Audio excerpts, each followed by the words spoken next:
Bonjour à tous. Alors aujourd'hui, j'ai le plaisir d'être avec Stéphanie Péhu, qui est fondatrice d'Escolita, qui accompagne notamment des parents, des éducateurs sur le chemin de la discipline positive et qui nous a du coup pas mal aidé sur le lancement d'Osmose, à nous donner justement des petites recommandations sur comment accompagner les parents dans sa démarche.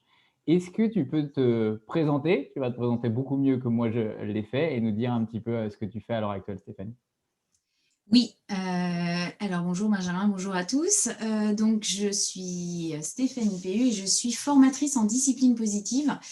Alors comment je suis arrivée à la discipline positive? Par mes enfants, parce que j'en avais assez de crier sur mes enfants à longueur de journée, et puis parce que j'avais l'impression de passer à côté de ma vie de maman, tout simplement. Et donc j'étais en recherche perpétuelle. J'avais lu pas mal de livres qui m'ont donné des trucs et des astuces pour avancer dans ma vie de maman. Et puis j'ai eu besoin d'un côté pratique. Et à ce moment-là, je suis tombée sur une affiche qui proposait des ateliers de discipline positive. Et là, j'ai dit bingo, c'est ce qu'il me faut. Je me suis inscrite et en fait, le simple fait d'être assise à côté de parents qui vivaient les mêmes galères que moi au quotidien, ça m'a donné, ça m'a fait du bien, tout simplement. Je me suis dit, ok, je suis pas parfaite et les autres sont pas parfaits non plus, donc ça rassure en fait. Voilà, et donc j'ai suivi ces ateliers qui m'ont donné, en fait, la discipline positive, c'est vraiment une boîte à outils, donc ça m'a donné pas mal d'outils. J'ai pioché dans cette boîte à outils en fonction des situations à la maison. Et puis j'ai avancé comme ça et en fait j'ai tellement adhéré que je me suis formée pour devenir animatrice d'ateliers parents. Donc ça c'était en 2015. Début 2016 je me suis formée et depuis je propose des conférences et des ateliers aux parents. Et puis de fil en aiguille je me suis dit que ça serait chouette de transmettre ça aux enfants et aux élèves. Donc je me suis formée pour être personne ressource dans les classes. Donc je vais également au contact des élèves pour proposer des activités pour développer leurs compétences psychosociales. Et puis, je forme également les professionnels de l'éducation, les enseignants, pour qu'eux-mêmes puissent transmettre ça après à leurs élèves, qui puissent travailler sur leur posture d'enseignant également. Et pour terminer, je me suis formée également pour aller dans l'entreprise, parce que moi, j'ai travaillé 15 ans dans le monde de l'entreprise et que finalement, les outils qu'on utilise en discipline positive, c'est des outils que j'aurais très bien pu utiliser. J'ai terminé par un poste de manager avec des collaborateurs et finalement, j'aurais pu très bien utiliser aussi ces outils avec mes collaborateurs. Donc tout ça fait sens et aujourd'hui, je me consacre exclusivement à la discipline positive. Top, ok, merci beaucoup. C'est ultra complet tout ce que tu fais finalement parce que ce qui est, je trouve hyper intéressant, c'est que tu as 360 finalement. Tu es pour les enfants, pour les parents, pour les corps enseignants également. Ça m'intéresse un petit peu d'avoir ta vision sur comment ça se passe justement quand tu partages le côté discipline positive, développement personnel aux personnes de l'enseignement qui, en général, tous les retours qu'on a eus, ce sont des personnes qui ont l'envie en fait de partager ça aux enfants, mais sont souvent pris par la rigueur des programmes, par le fait qu'ils sont déjà très courts en fait vis-à-vis du programme de l'éducation nationale. Et même avec la meilleure envie du monde, des fois, il manque de temps. Comment c'est perçu un petit peu de leur côté sur ce partage de développement personnel aux enfants? Alors, ce qu'il faut savoir, c'est que les enseignants, quand ils viennent aux formations, c'est qu'ils ont en fait, ils ont déjà fait un pas dans cette direction. C'est-à-dire que l'idée, et ce que j'ai constaté quand j'ai démarré en discipline positive, j'avais qu'une envie, c'était de transmettre à tout le monde autour de moi, parce que ça avait été une telle révélation que je me suis dit, mais pour les autres, ça sera la même chose. Il faut que je leur en parle, en fait. J'avais besoin de transmettre. Et je me suis rendu compte que, non, il y a juste, tout le monde est sur un chemin différent, ou en tout cas pas au même niveau d'avancement. Et puis peut-être qu'ils n'auront pas envie d'avancer dans cette direction-là. Et que finalement, c'était un processus qui avait besoin de prise de conscience. Et donc, les enseignants qui viennent à nos formations sont des enseignants qui ont cette envie d'aller dans cette direction. Donc, ils savent pas forcément comment mettre en place les choses dans leur classe, dans leur quotidien, et ils sont en recherche d'outils. Donc, je dirais que ça, c'est déjà fondamental. Que des enseignants viennent parce qu'on les a obligés, parce que c'est, je sais pas, la direction, par exemple, qui leur a dit de venir, on n'a pas du tout les mêmes résultats finalement que quand ils ont cette motivation. Et après, pour répondre à ta question de comment est-ce qu'ils mettent ça en place, parce qu'en effet, il y a des programmes, et ça, c'est ce qui revient régulièrement, mais comment on va mettre ça en place ça, j'aimerais bien, les tours d'échange en classe, notamment, où on dit dans les écoles, ça serait bien d'en avoir un quasiment tous les jours, mais que 10 minutes, parce que ça permet de diminuer les tensions, ça permet de gérer les problèmes dans cet espace-là. Et donc, finalement, ce qu'on leur explique, c'est que ça fait gagner énormément de temps sur la journée scolaire. Et que plus on met en place tous ces outils, plus on travaille sur le développement des compétences psychosociales des élèves, et plus ce qu'on pourra leur dire et leur transmettre au niveau académique sera efficace. Et ça, je dirais que c'est une autre étape. Quand la prise de conscience, elle est là aussi par rapport à ça, je dirais que c'est plus facile de consacrer du temps au travail sur les compétences psychosociales. Et voilà, et puis quand on constate que ça fonctionne, tout simplement, quand ils constatent que ça fonctionne, naturellement, ils continuent. Et puis de se dire aussi, et ça c'est important, que oui, il y a les compétences académiques, et l'école et la vie en collectivité, c'est une façon juste extraordinaire pour aussi transmettre aux élèves les compétences psychosociales. Et cette transmission-là, elle est aussi importante, voire parfois plus importante si les enfants n'ont pas de compétences sociales, s'ils ne peuvent pas développer s'ils ne savent pas gérer leurs émotions, s'ils ne savent pas gérer les conflits, etc.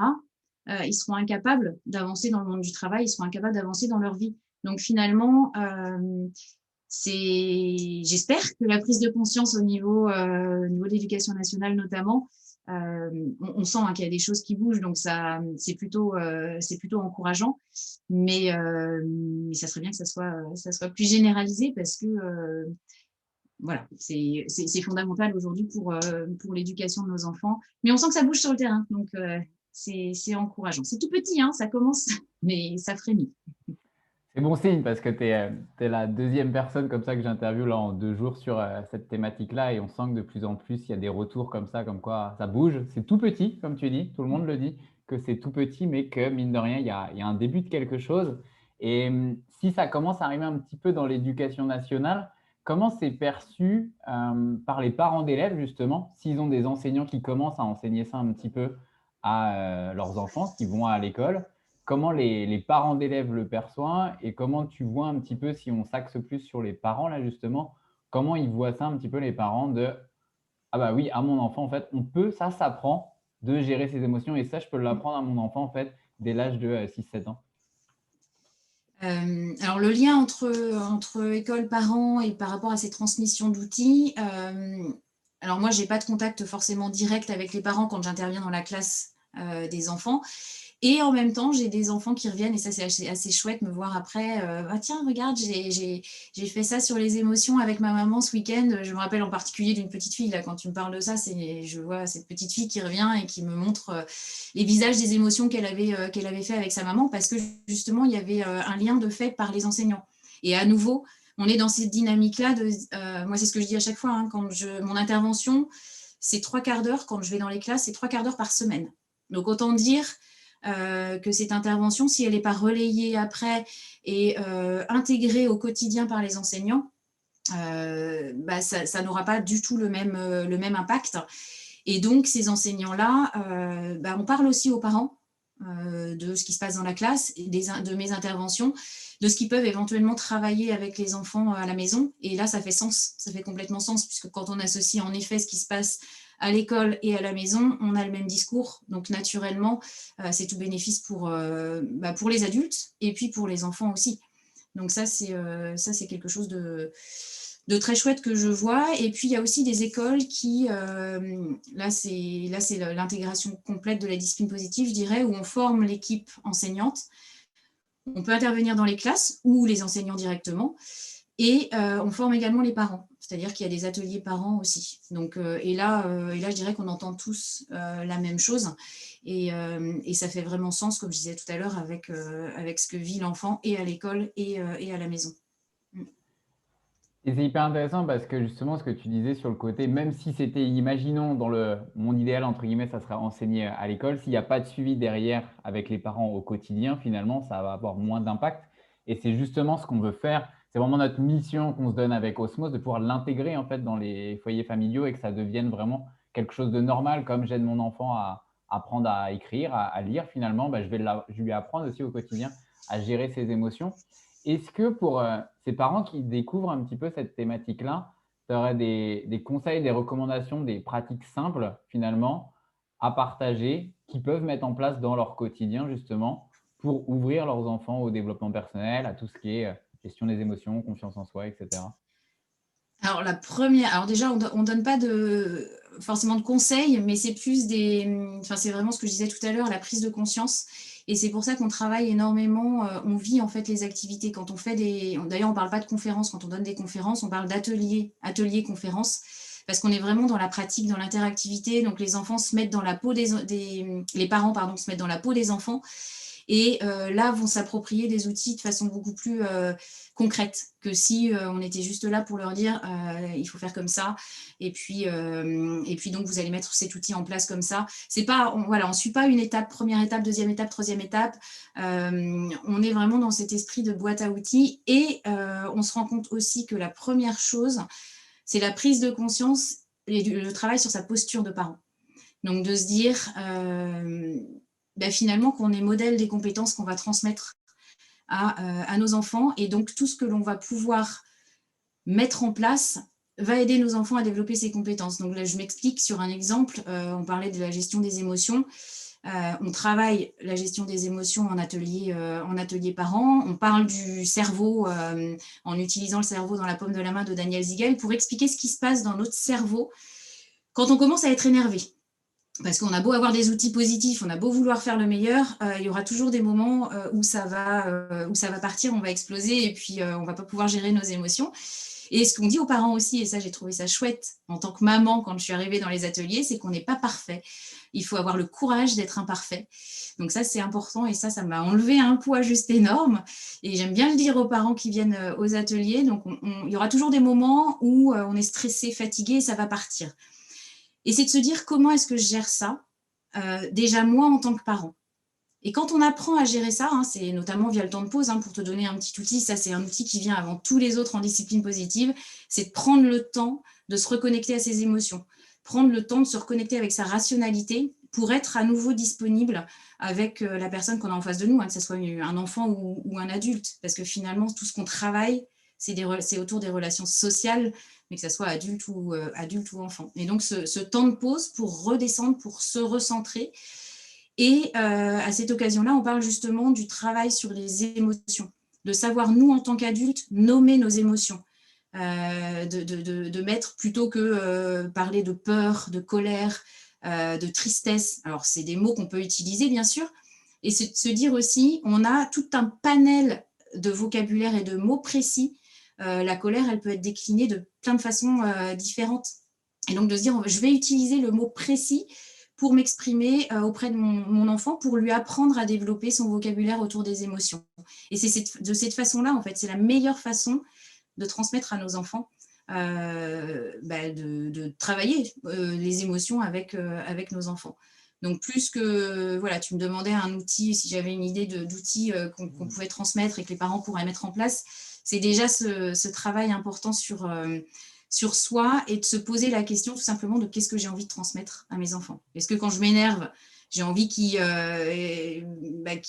repartent avec l'idée que quand on s'énerve, on a le droit de crier, on a le droit de taper, on a le droit de... Voilà. Ou est-ce que j'ai envie qu'ils repartent avec l'idée, là maintenant, je me sens trop énervée, agacée, irritée, peu importe.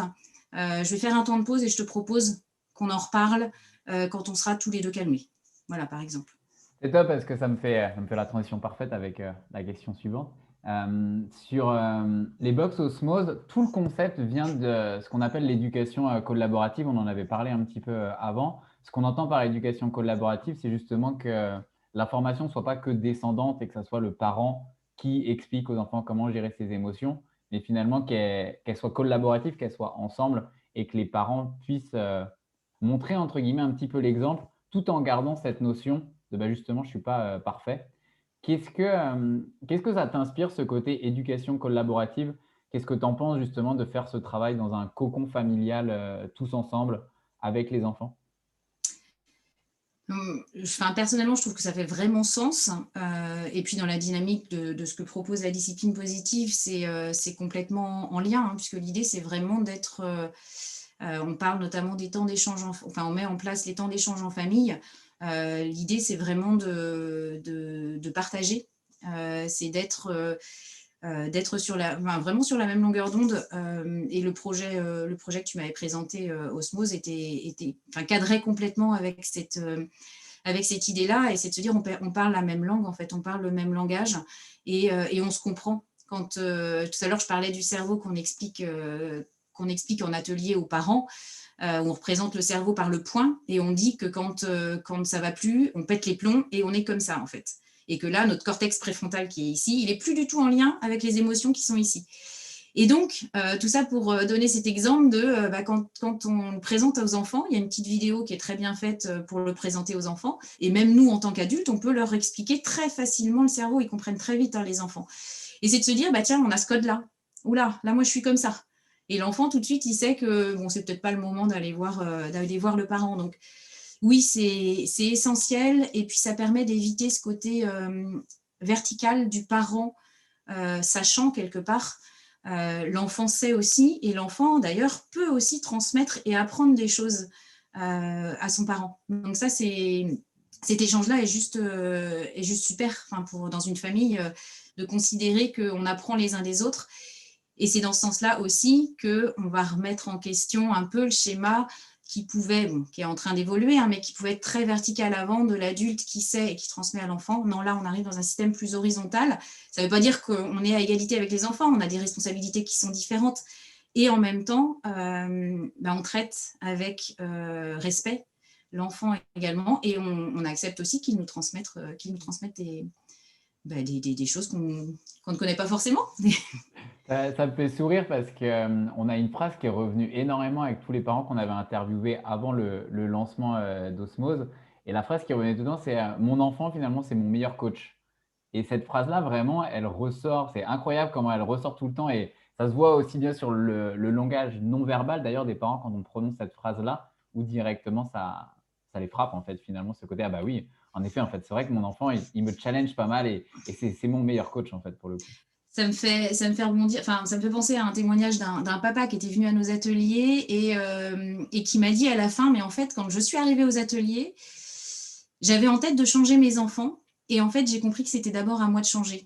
Et c'est pour ça que je trouve que c'est fort quand on commence à rentrer dans cette dynamique-là, c'est que c'est un travail personnel juste énorme, et on découvre plein de choses sur son potentiel personnel. Et ça fait énormément grandir. On grandit vraiment au contact de nos enfants. On les fait grandir et ils nous aident à grandir, ça c'est clair. Et tu disais que cette anecdote-là, par exemple, c'était avec un papa. Je ne sais pas comment ça se situe un petit peu, on n'en a pas spécialement parlé de ça auparavant, avant l'interview. Mais de notre côté, pour le moment, on va avoir 90-95% de mamans qui s'engagent chez Osmose, qui s'engagent sur la box Osmose à faire la démarche. Et des fois, il y a un petit peu le côté bloquant, vu qu'on insiste énormément sur l'éducation collaborative, que c'est quelque chose à faire ensemble, en famille. Ils disent, vous voyez, mais moi, il faut que je motive mon mari, il faut que je motive mon compagnon à faire ça, même si les hommes s'y mettent de plus en plus. La preuve, je pense qu'on est deux hommes à se mettre dans cette société et à être missionnés pour ce qu'on a envie de faire. Qu'est-ce que tu réponds aux mamans comme ça qui ont cette envie, mais qui se disent bah oui, mais moi, mon mari, mon compagnon, il n'est pas forcément dans ce délire-là, il n'est pas forcément sur le développement personnel. Comment je peux gérer la chose et quand même avancer avec mon ou mes enfants? Alors, la première réponse qui me vient, et c'est ce que je dis en atelier maintenant, en l'ayant vécu, je vais revenir à mon cas personnel, où je suis arrivée à la maison, je disais tout à l'heure, avec ma boîte à outils, j'avais envie de révolutionner les choses autour de moi. Clairement, je me suis prise des portes fermées. Mon mari n'était pas du tout sur la même longueur d'onde que moi. Voilà, moi, j'étais à fond dans mes lectures, j'étais à fond dans mes ateliers, donc je me suis pris une porte. Après en avoir pris deux ou trois, je me suis dit, je vais peut-être arrêter de chercher à le convaincre, à lui imposer les choses. Et finalement, j'ai mis en place les outils, et ceux qui me paraissaient importants, ceux que j'avais envie de mettre en place, je les ai mis en place avec mes enfants. Et assez naturellement, alors il y en a qui n'ont peut-être pas fonctionné tout de suite, mais je les ai remis en place après, et ça a fonctionné. Et donc, il s'est approprié aussi ces outils-là, mais sans que ça soit une imposition en fait de ma part, ou en tout cas, ça serait bien que tu t'y mettes, ou ça serait bien que tu livres ce livre. Et donc, ça peut être laisser traîner un livre, laisser traîner, on a des cartes outils, nous, en discipline positive, je ne sais pas ce que proposera votre box précisément, mais voilà, des petits messages subliminaux, peut-être par moment, ou voilà, de juste dire, de juste croire en nous et en notre capacité à mettre en place ce qui nous tient à cœur, vraiment être ancré avec les valeurs qu'on a envie de transmettre. Et naturellement, que ça soit les enfants ou que ça soit le conjoint, d'ailleurs, ça peut être, moi j'ai eu des papas tout seuls aussi. Hein, bon. C'est en effet, le public est assez féminin, ça je ne le cache pas, mais de se dire, le conjoint, il va y venir naturellement s'il voit que ça fonctionne. C'est ça en fait le message que je veux passer. Et, et on est tous, ce que je disais aussi tout à l'heure, on parle du continuum du changement en discipline positive. Nous, on sera peut-être au milieu de ce chemin ou aux trois quarts de ce chemin parce qu'on aura pris conscience, parce que ça aura fonctionné et on continue dans cette dynamique-là. Et peut-être que notre conjoint, il sera au tout début du chemin. Et peut-être qu'il n'aura pas envie d'avancer maintenant ou pas du tout. Enfin, voilà. Donc, de se dire, peu importe, ce qui est important, c'est que nous, on transmette, en fait. Donc c'est, oui, pas forcément attendre l'autre finalement, comme certaines C'est ça, personnes pourraient se dire, exactement. et je veux attendre l'autre, mais c'est y aller Voilà. moi-même déjà, montrer l'exemple finalement, et en étant, je pense que le truc important aussi, être détaché finalement de toute attente envers son conjoint ou conjointe d'ailleurs, et de se dire que je vais y aller quand même. Non, mais complètement. Et ça enlève un poids énorme, en fait. Parce que d'essayer de convaincre les autres, c'est juste fatigant. C'est usant. Donc juste ouais, être en phase avec ce qu'on a envie de transmettre à nos enfants. Et puis les enfants, ils vont s'approprier aussi ces outils-là.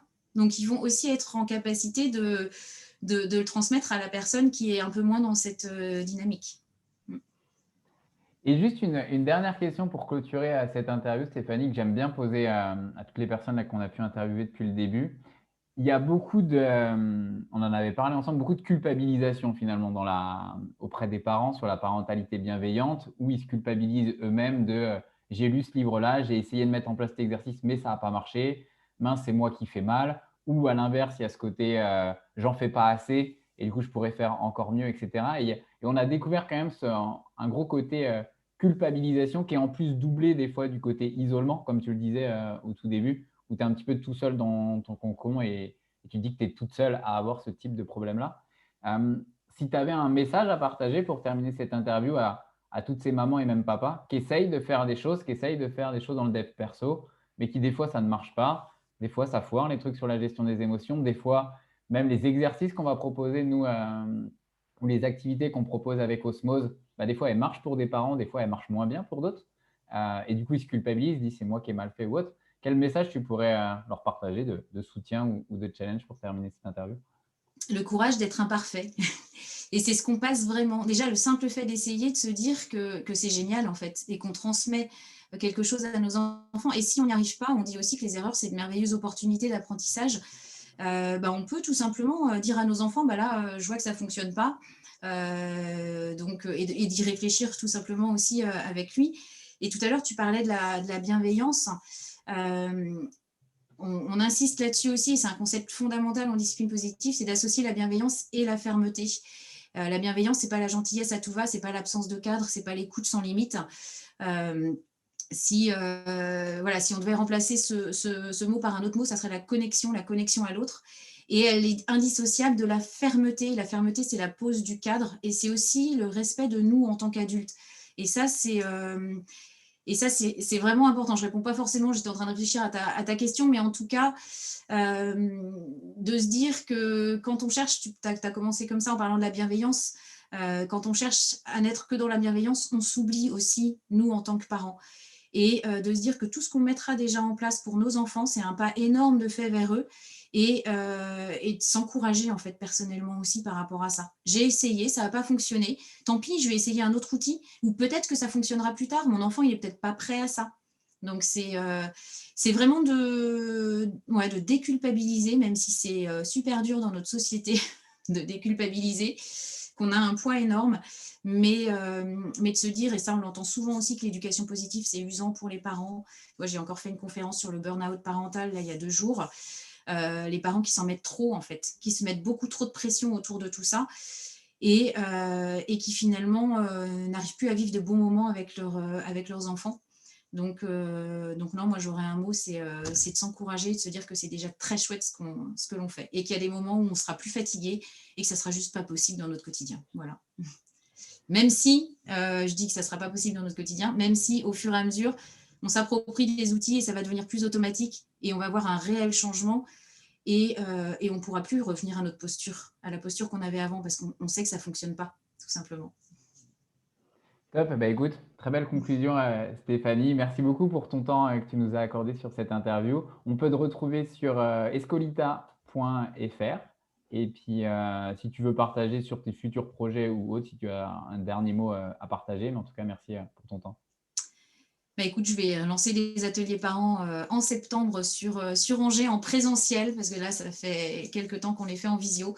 Donc, voilà, je vais mettre ça en place. Et puis, des conférences en visio qui vont continuer certainement sur le mois de juin, mais vous aurez toutes les informations sur le site que tu as mentionné. Merci aussi à toi, Benjamin. Merci, Stéphanie.